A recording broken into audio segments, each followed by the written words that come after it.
So the big thing happening right now, as you know, is student debt cancellation.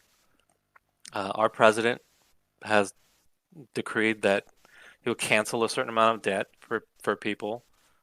It doesn't amount to their entire student debt, which is usually, I think the median student debt is like 35,000 or something like that, and most people are being forgiven for about 10,000. Lots of opinions about it.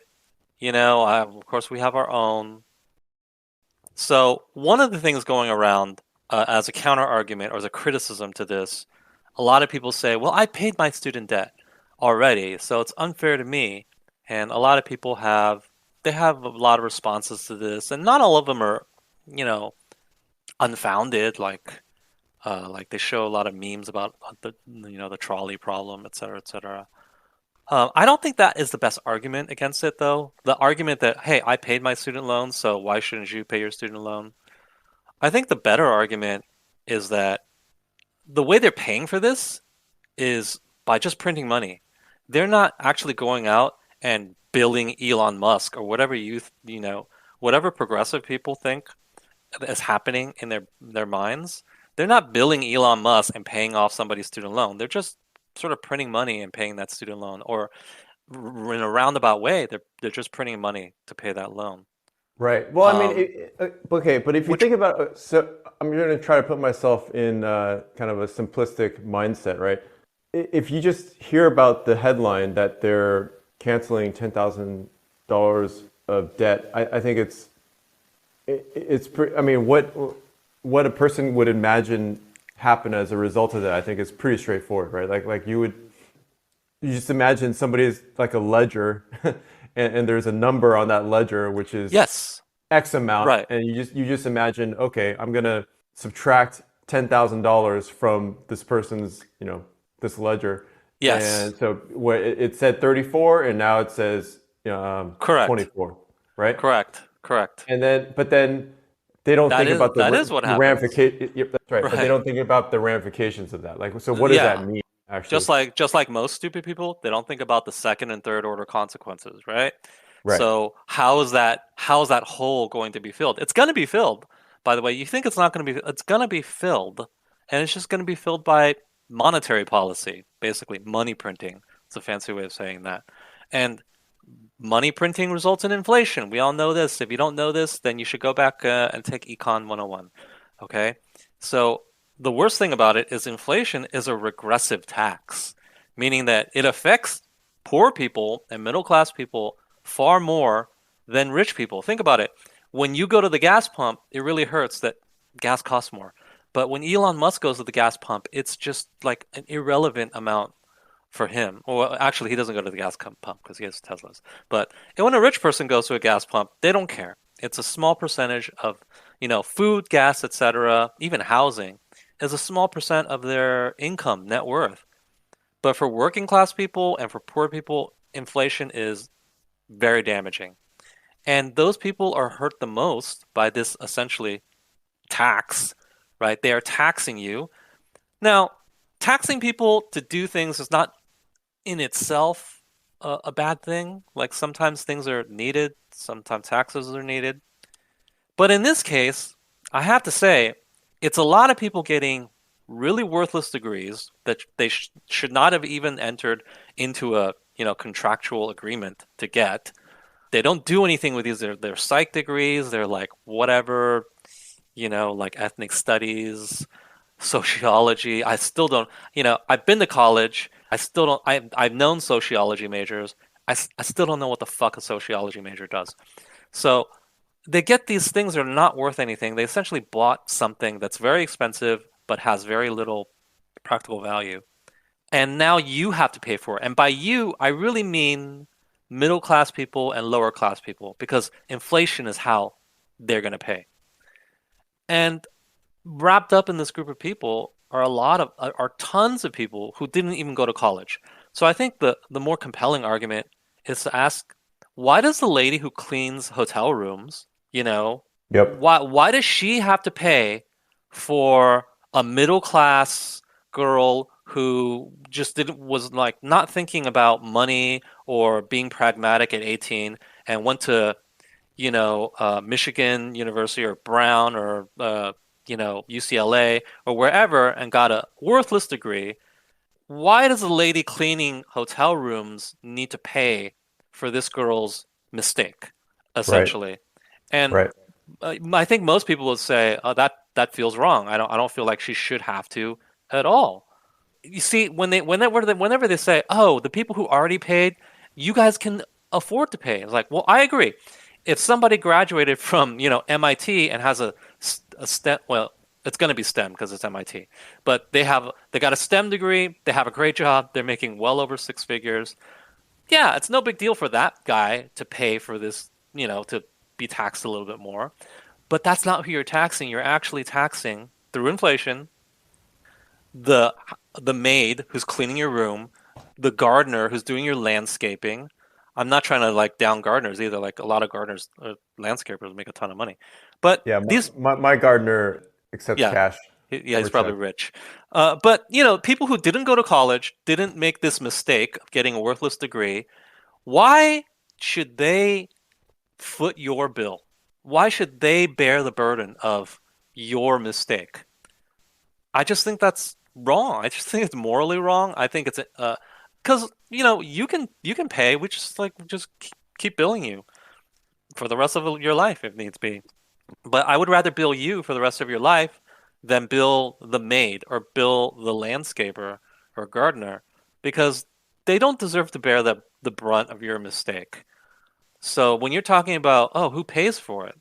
Well, some people, well, it's a struggle to get people to even some people to even understand that somebody's going to pay for this. Some people just think that they just like change the number on a ledger somewhere, like you said, and boom, done. It's over with. It's like, oh, if only that were the case, right? Right? We could do so many interesting, creative accounting things in the government and get a bunch of free stuff. That's not the case. That's not how things work. That's not how economies work. So those people don't deserve to pay for your stuff, okay? And the other thing is that a lot of the people who need this relief, they're already kind of middle class, upper middle class, right? They're not necessarily people who are, very working class because those people go to college at lower rates.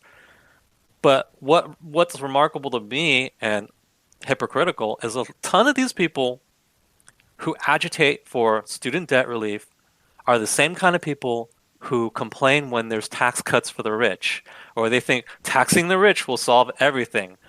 But when it comes to you being richer than another person and getting a benefit that hurts people of a lower socioeconomic class, you're fine with it. Because, hey, you know what? It's $10,000 in your pocket.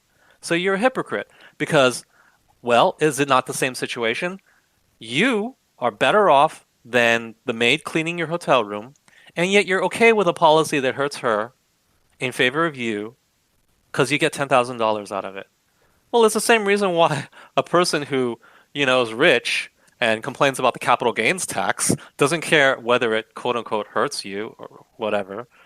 Even though that's a bad example because it doesn't really hurt you. You can invest, like you can benefit from the capital gains tax.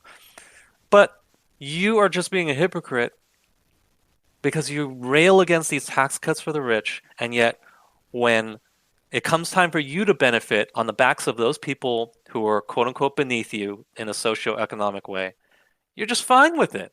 You're just fine with it because of the cold hard cash that's coming into your pocket, right? I mean, to be fair to these people, they probably aren't aware of the inflation consequences. You're right. So, Just like I said, yeah, most people are only aware of the first order consequence, not the second and third. yeah. They So don't know maybe, how that all works. yeah. So if you take all these progressives, there's some percentage of them that probably, if they knew this would result in inflation, would not be supportive. Okay, yeah, that's fair enough. And I would challenge them. If I get into a discussion with one, and I sure will, because a lot of the people I know were typing on my Facebook feed, "Oh, how do you get this?" Like, yeah, because you have student debt. So, right? So, spoiler alert, I don't have student debt. You don't have student debt. But a I lot don't of the have people I student know debt, do. but I am coming from a position of privilege. Right. And so am I. It's just like I Yeah, didn't have to pay for it. That's all. That's the reason. yeah, yeah. But Likewise, the people who are happy that their student debt is being canceled, a lot of them are also coming from a position of privilege because this is gonna this is gonna be paid for on the backs of people who are of a lower socioeconomic class than they are. And if only they realized it, or if only they were willing to hear that fact, maybe their opinions would change. But I don't know. Maybe it wouldn't. Personally, I don't blame, like, I'm not one of these people either who just thinks, oh, you dummy, you took on this loan, you gotta pay it because you're a dummy and you made a mistake. No, I don't. I don't believe that because we have bankruptcy laws in this country too, where if you make a mistake, you don't go to debtor's prison or something, regressive like that. We don't have a debtor's prison. We allow people to say, "Hey, I made a mistake. I declare bankruptcy." That's a thing. Student loans are not, subject to bankruptcy, so it's weird. There's various reasons from various, interests that made that the way it is, but Hmm. I don't think they're 100% at fault. I also think the people who are loaning them the money, like, are at fault too, because you could never loan a person who's 18 without a job. You can never give them a mortgage, right? Right. Like if you're a Right. lender, you can never just hand them $100,000 and say, "Here, go buy a house." You would not be a lender anymore. And yet we allow the people lending people money for college to make irresponsible loans. So it's irresponsible borrowers. Yes, that's part of the problem. But irresponsible lenders are also part of the problem. And here's the main criticism I have of the student debt cancellation. Yep. It doesn't resolve the actual problem, which is A, irresponsible borrowers, and B, irresponsible lenders. Literally, erasing debt leaves both of these parties to continue doing the irresponsible thing that they have always been doing that has caused this problem. And so, therefore, the problem will persist. And Right. so, unless you just want to keep, I don't know, forgiving all this debt every 10 years, it's not going to solve the actual problem. Right. Just I mean, like, to go be ahead. clear, not only does it not solve the problem, it incentivizes bad behavior, right? Because Yeah, exactly. like More people will just like you borrow. exactly just like you were joking, when this news first broke out, you're like, oh, how do I get a student loan? Right, exactly. How do I get a You know, $10,000 student loan and then immediately have it forgiven? right. And people who haven't gotten loans, or haven't gotten student loans yet, seeing that this is actually, that student loan forgiveness is a thing, that's going to be in the back of their mind, right? For Right. when they're weighing out future decisions, like they might think, oh, well, if I get a loan, there's a decent chance some portion of it will be forgiven. And that will So, incentivize them to borrow more. And even yep, worse yet, what's stopping the colleges from just raising their prices, thinking yeah, that, oh yeah, people can borrow more? They're a yep, business. They are a business. They know how much people can borrow, and they've increased tuition to a certain extent because this free money has been lent out. I mean, people have the money to spend, and literally they're a captured audience. They can only spend this money they borrowed on a college. What are colleges going to do? Like, what would McDonald's do if the government was giving you $10,000 a year to spend on McDonald's? What would they do? They would raise the prices of a Big Mac, right? They wouldn't keep it like $6 or we're in California, so it's like $7 or something, right? But it would go way up because McDonald's would just say, "Hey, these people they were just lent a bunch of money and they can only spend it at McDonald's, so a Big Mac is $35 now." yep. Yeah, that's what would happen. It incentivizes all the wrong behavior and doesn't solve the root problem, which is that too many people are taking on bad debt to get a product that is bad value.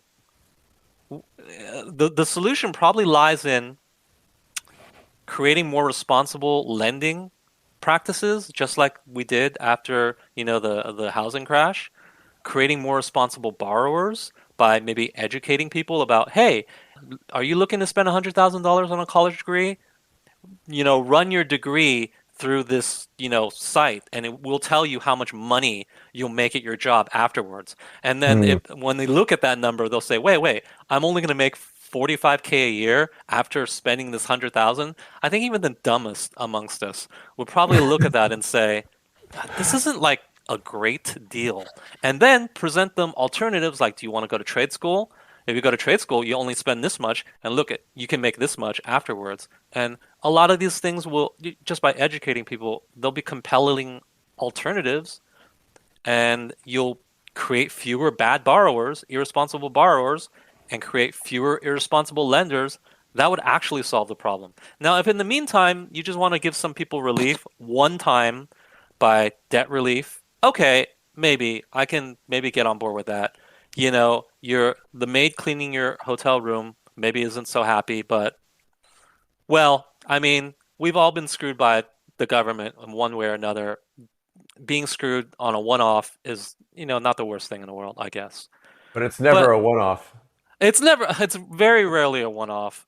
But at the very least, if they're going to screw people over, like the maid cleaning your hotel room, at the very least, I would like them to put in place some long-term solutions that solve the root problem of people are borrowing irresponsibly and people are and when I say people, let's not sugarcoat that. The government is lending irresponsibly. Who are you getting this FAFSA loan from? The government, right? They're handing out this free money, this like, this irresponsibly lent money. They're just handing it out like candy. It's not good. And none of these things are being solved by just canceling debt. The only thing that's solved by canceling debt is helping, the Democrats in the midterm. That's literally the only thing that's being helped. And let's face it, that is the reason why this is happening right Yeah, now. yeah. Here's what I would like to do. If I had my druthers, what I would do is I would just put in place some, reforms as far as how easily the money is lent out, how easily it is borrowed, and to offer relief to people who feel like they are weighed down by a student loan that they got into and they were kind of sold a lie, which I have sympathy for because a lot of these people were sold a lie. They were told, hey, if you go to college, it's just the right idea. It doesn't matter what stupid degree you get. It's still good. Go ahead and, borrow $35,000 a year to get this thing. Okay, I have some sympathy for that, but what we should do for people is we should allow student loans to be covered by bankruptcy.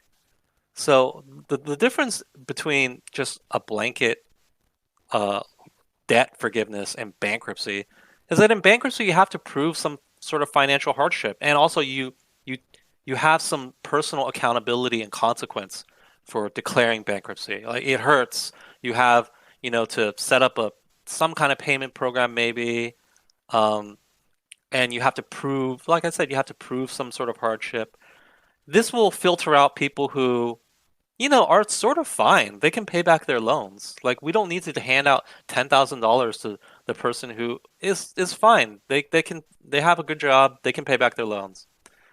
I just think that this would address the people who are really experiencing hardship due to their loans, but also solve the root problem and leave out the people who would just be okay if they had to pay off their student loans. Which you know what, you took them like literally when you take out a loan and you have an ability to pay, why are we who is of the opinion that this type of person should not just pay back their loans, right? I can pay my mortgage. Should I not pay my mortgage just because I the government thinks mortgages are too high or something? Like I'm fine paying my mortgage. Of course I should just do it. But this sort of blanket solution, again, going back to what I said before, the real goal is to score political brownie points for Biden and his party because they're just so afraid of what's going to happen to them in the midterms. So Right. that's So, that's okay. really the only reason it's happening. Yeah. So I pretty much agree with, your all your proposals, but what about the culpability of the schools themselves? Like the schools who are raising their prices. No, not raising their prices, but the ones that are actually, in the business of handing out these useless degrees. You know, I I'm a free market capitalist, so I wouldn't want to legislate against them offering garbage degrees like Hmm. like gender studies or even psychology, really, is a garbage degree. I don't know like what people are even doing with psychology degrees, but do you know a psychology degree personally? A No, psychology no, major? Oh, no, I I don't. do. And literally all of them just go and teach or something. Not psychology either. They just teach high school. Hmm. Why?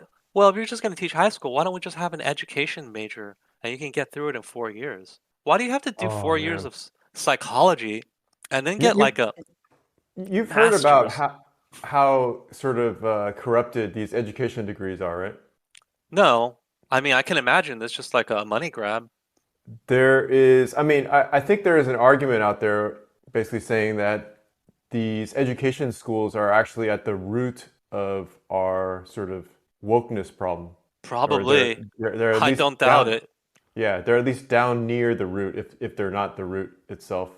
It makes sense because A, they're happening at a university, which is already woke central, right?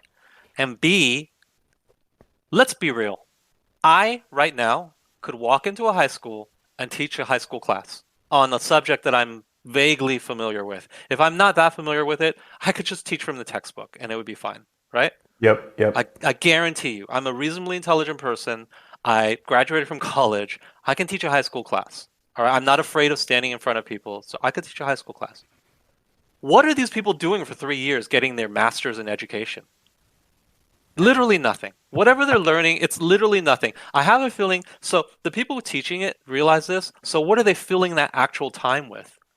Probably just to teach them their like woke ideology, like their best practices, but that just is code for their ideology because there's nothing they actually need to teach. So they're just gonna fill it with junk. And what are people who have a very strong ideology going to fill stuff with when there's nothing else to do? Their their ideology, of course. So it would make sense that these schools of education are just a hotbed of teaching ideology and making bad teachers. And really, I just think that that's another thing. We should talk about that another time. But Yeah. education reform, it definitely involves abolishing these requirements that people have a master's in education or an EDD. There are all sorts of degrees that I'll be honest with you. If you see somebody teach a high school class for a day or so, you'll know if they can teach it, right? Yep. You'll know. It's just so obvious. You could give them like probationary period and just observe them. I don't think they even need to graduate from college. I'll be honest with you. Why? It should be like so many other jobs. Well, not so many, unfortunately, but that are based on merit, that are based on showing you can do it.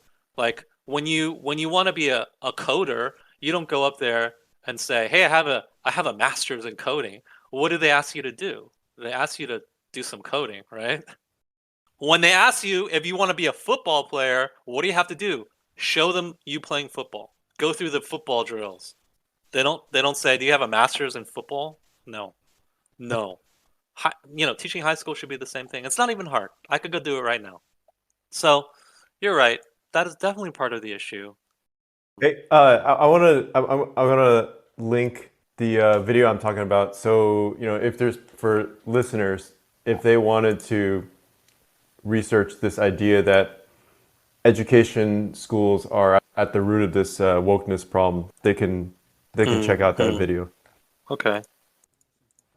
So where we're at, we got on a tangent.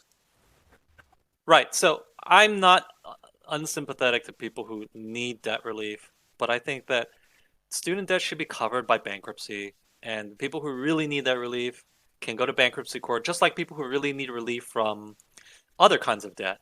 And there's a process for we already have a process for that. But as far as that's right, you were talking about letting these schools off with what they're doing. I don't think that we should necessarily force them to do one thing or another, because I believe in the free market. But I think that we really need to push education, like not education like with a capital, but educating people about their real options and their pragmatic options about what they can do after the age of 18, be it a trade school, be it what kind of major Right. they are going to get, like what that major even means after they graduate, you know? Yeah. Like a lot Okay. of people choose a major and they're so ignorant about what they're even going to do with it. Okay. So I get that you're proposing these, I don't know, solutions just to be not what's the right word? Just to be negative or what? No, To no, no, no, avoid not to be just so you can constructive? say, yeah, exactly, just to be Yeah. constructive. But we both know that in 2022 and in the foreseeable future, there isn't any chance in hell of any of these solutions happening, especially the part about educating people about the value of the true value of education. But let's say, if we were to kind of pursue this idea a little bit further, just to make it a little bit more concrete, because I feel like education is often a good solution, or at least part of the solution, right? But how do you see this education actually occurring? Like, kind of reminds me of like when I was a kid. I don't know. You see ads on TV. What is it like? You know, ads that tell you not to smoke, or what are their public Yeah, yeah, service yeah, yeah. announcement kind of things. Like it makes you wonder, like how, or it makes me wonder how those campaigns even really got started because Well, who's those like campaigns, who's actually benefiting, right. right? Who is actually incentivized to put out stuff like that? Because really, um, yeah, these days, yeah, who will benefit from? The problem is these benefits all occur like in the long run, right? They're really slow to accrue or Well, as manifest, you I know, guess. I think very poorly of anything that's organized by the government, which it's what those cringe anti-smoking ads, that campaign, kind of dating ourselves because we actually remember these, but those cringe campaigns were like, oh, smoking is really bad for you, not cool. I'm like, oh, okay, it's here's how They actually effective they were. work. They actually work though for me. For you, they worked. They didn't work for me. I actually thought smoking was still cool, and I tried to get hooked to smoking, but I couldn't. I kept doing it, but I didn't like it. And then when I stopped thinking about it, I forgot to do it. So I think just physiologically, I couldn't get hooked on smoking, but I always thought it was cool, and I still think it's cool for sure. Yeah, I have to say that the reason why it worked on me and not you is because you're smarter. I No, actually think. I'm not smarter. It's a physiological. I Some people are more physiologically prone to be addicted to certain things. I'm pretty sure that's what it is. But as far as how to educate people, I linked something in the chat. It's called Mike Rowe Works. It's this foundation by this guy. He was a host of this thing called Dirty Jobs. He's the narrator of that Alaskan crab fishing show. Have you ever seen No, that? no, no, I haven't. Okay, it's a stupid show that's gone on for 15 years where it's just like crab fishermen in Alaska. It's really fun if you watch only 2 seasons of it. But anyway, he is he is very passionate about educating young people about their options when it comes to things like trade school. Not going to a 4-year Mm. university. He's not against 4-year universities, but he thinks that this is something that is underserved and a lot of people should consider and don't consider, even though it could really be better for their lives. Like, there's a lot of people who are not really cut out for 4-year institutions, and by that I don't mean that they're stupid. I just mean that it's just not their thing. They don't feel they don't fit in there. They want to work with their hands or they want to do some other kind of work, right? They don't want a Yeah. psych degree. They want to be an electrician or a carpenter. And that's all really good work, which, by the way, lots of people don't realize this, especially the people who get psych degrees. These jobs pay really well. You make more money being a carpenter or a plumber or an electrician than whatever it is you think you're going to do with your psych degree or gender studies degree or sociology degree. You're going to make a ton more money. So if you just want more money, this is a good option. And if you like working with your But hands or then, but doing then, but something then they have physical, to actually do work though. true, true. that, You can't, that yeah, you can't like work from home, 4 days a week and like go just have lots of coffee breaks. But Yep. different strokes for different folks. Some people, this is their thing, and they actually would enjoy this kind of work. And wow, happy coincidence, you can actually make really good money doing this sort of thing. But the Man, problem is, okay. Yeah, the thing, if you think about the intersection of these people that are getting student debt relief and people that would have become plumbers or electricians, I feel like that intersection is pretty small. I'm not going to argue with you on that. Yeah, it's probably not a huge cross section, but I do think that there are a decent number of people who just sort of default to the 4-year institution, thinking this is the best way, this is the only way, this is the way it's done, right? Yeah. And they don't really they give short shrift to the idea that I could be an electrician or a plumber because it's just not even thought of as the default.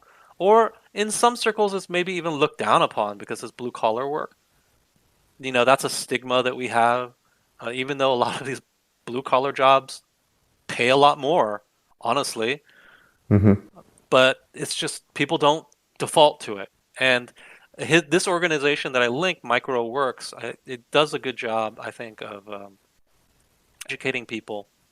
This is not the government educating you. It's not like the cigarette campaign or anything like that. It takes private donations and it tries to wake young people up to this possibility, which, by the way, is good for the country overall because a lot of these jobs, like, let's be honest, when the automation comes, when the robots come, which jobs are they going to replace? It's going to be a lot of these useless people, right? Right? It's not necessarily going to be the person who can be a carpenter or an electrician or a Actually, plumber. I don't know if I agree with that. You think that there'll be robot electricians? Well, eventually, Yeah, yeah. well, I think so actually. Well, Um, the day there are robot electricians is the day none of us have to work, right? Except for the engineers. yeah, yeah, Only okay. only engineers will ever have jobs in that world, right? Yeah, yeah. But all the way up until then, I think that a lot of these people will still be gainfully employed because infrastructure will always be a thing.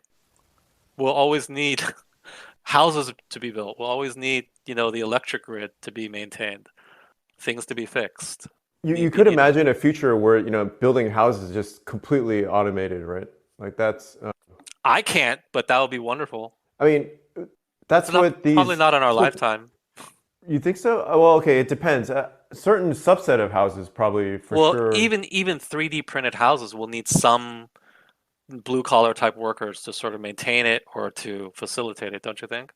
I think like right now for small houses, right, it's possible you just build them off site and then you actually transport the finished pieces, I guess, to the site and then you kind of put it together on site, right? Well, yeah, I agree. I mean, we Like both that know model could get more and more sophisticated. modular housing is definitely the future. Like just building things on site is so backwards. But even after the modular housing is set, it needs to be maintained. You have a whole infrastructure of houses that need maintenance, right? Hmm. I That's true. I think that that'll be humans until we just straight up have like Blade Runner, sophisticated Blade Runner style robots, like synthetic people that can do that job. I, Uh, I Elon Musk's Optimus, I yes. think. No, no, Yeah. no, even more advanced than that. I'm talking about you can't even tell the difference between this person and a human being. Mm. Yeah, we might be dead, I think. Yeah, I'm pretty sure we would that, unfortunately, because that's when the really good like sex bots will come. And we can't take advantage of that, but we'll be dead. Like even the Optimus is like this, robot. You can clearly tell it's a robot. Wait, I want to ask a quick question about this, the MicroWorks thing. So I think you mentioned briefly that well, it's a .org, so they're getting their money from donations. Is that how Yeah, yeah, I'm pretty sure they do. They have a big donate button.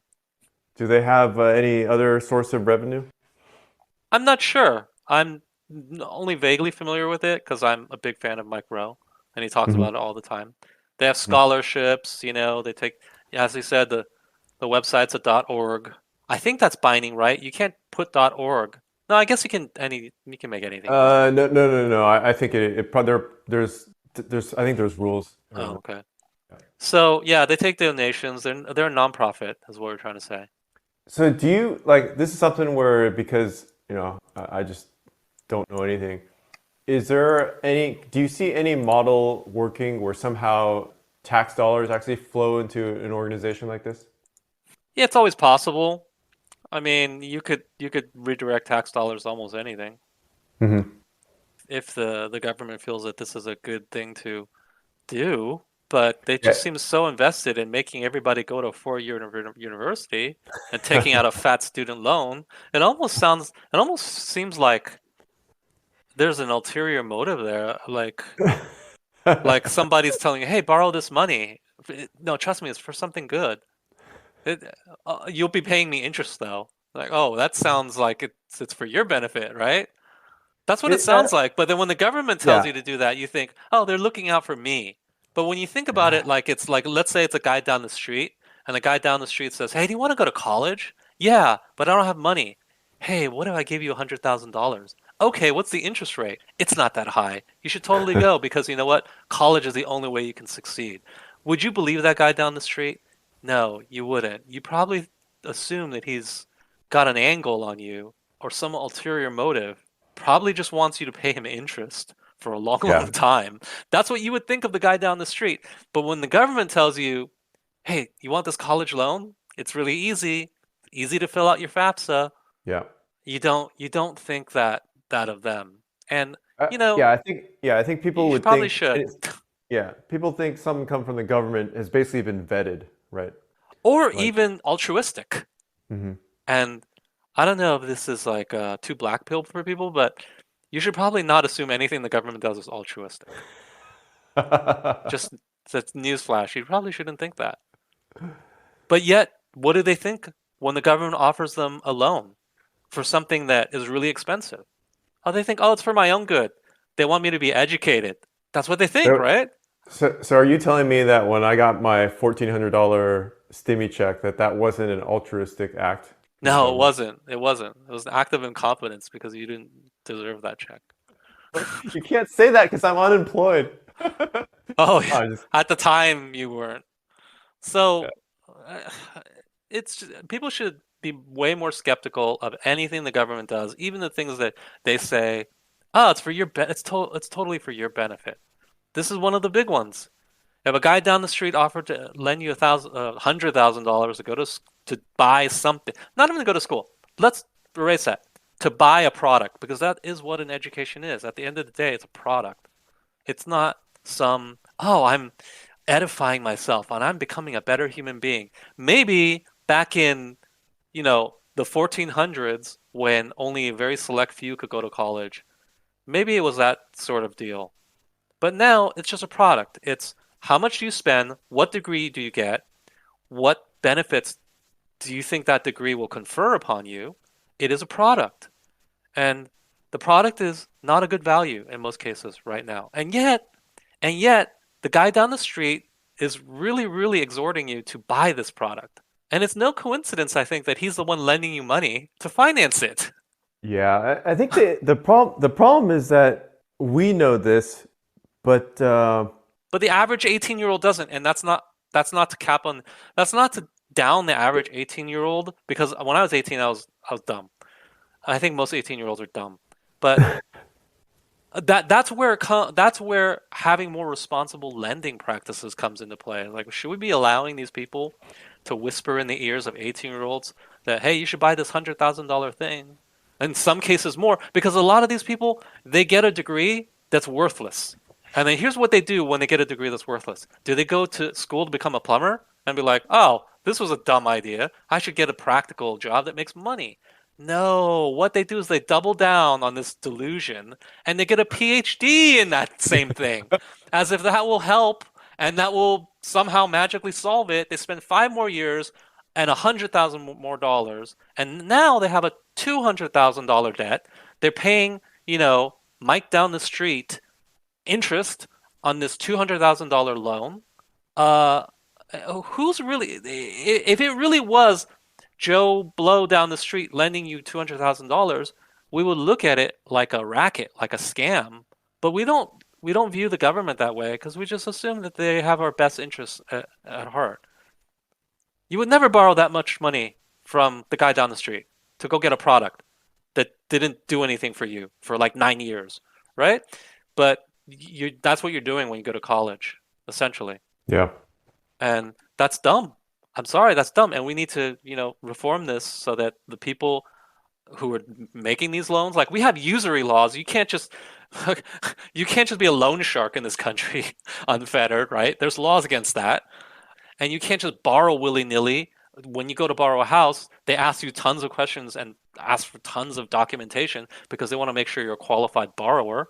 So on both ends of the deal, we have some regulation to protect people and to prevent predatory behavior. That's fine. Yeah, That's good. In some areas, you need laws to protect people from this sort of stuff. yeah. The angle that I was trying to take with it was 18-year-olds, obviously, some of them at least, they probably don't know what's going on. Actually, is that true? 18-year-olds, I want to give them some credit. I feel like young kids these days do kind of know. But the group that I'm more worried about actually are the parents. Like, I'm thinking of, well, should I say? Like, I'm thinking of my stepsisters, for example.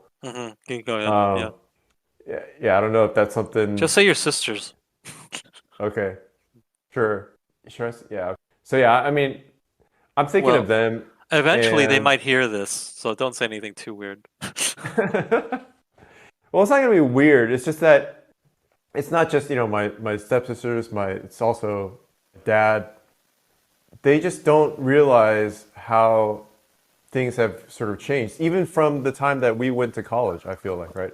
I feel like college back when we went to college was still they weren't trying to brainwash the students with woke policy or woke agendas, right? Like maybe I was brainwashed with things that didn't I just didn't even realize it, but for the most part I feel like I was able to concentrate on science and engineering, let's say. But if I were to ask my stepsisters, like, I don't think that they have sensed any decay in education or even government, They really. probably haven't. Well, for your family, I guess it's fortunate. At least the money won't be a problem. It's not like if if they spend money, it's not going to be painful. But the Right. quality of what they get is still reduced, obviously, and that is a problem. But I think I'm more, yeah. It's not. I'm not concerned about the money at all. yeah, Much more concerned about the brainwashing. yeah, they're not aware of it, and if you're not aware of it, you can't necessarily safe. I don't think you can safeguard. It's very hard to safeguard because you send them off to school and that's it. You have zero control, right? They can do whatever they want. They can talk to Yeah. who they want. They can take the classes they want. You can even if you say, hey, you got to be a STEM major, they're still getting the whole experience. They're encountering the people there. That will influence them to some degree, just naturally. We're human beings. Yeah. They Um, what they need is actually a vaccine. a vaccine against wokeness. It's Yeah. not going to happen, but I don't that would think be it's, interesting. to be honest, I don't think it's that difficult. I think it's more just developing be a certain mindset or a certain set of like mental habits, I right? think the Like, best solution is Austin University. They need to come up with an alternative for people who want it. what about tits? Yeah, that's fine too. Yeah. Okay. Yeah. But I mean, like, do we need to spell that out for people that don't know what tits is? Or yeah, can you do that, please? People don't know. yeah, it's like, Texas Institute of Technology and Science or Right. something like that. But Right. it's Yeah. memeable. That's why Elon Musk called it that. Yeah. Yeah. But just making a learning institution that's just focused on teaching people, what they supposedly are supposed to be teaching them. It, it's a big problem. We don't have a solution for that problem, No, and no, no. I that's honestly something we can think get that into in another. it really is just a set of mental habits. I feel like if you tell kids, for example, that when presented with a proposal or a solution to any problem, you just train them to think about not only the pros, but also, what are the cons. Yeah, it's possible. Yeah, And if they I get don't into know. that mental habit, they just, a lot of these things I think they won't buy into. It's so hard to with kids too. It's so hard if you're too heavy-handed in how you're trying to shape them. Sometimes it can backfire too. Mm. They can sort of rebel Yeah. against the amount of control you try to exert on them. It's just so they are their own people at the end of the day. So Uh, we've talked a lot about student debt. I think we've covered it pretty well. Our like, our views are very clear on it.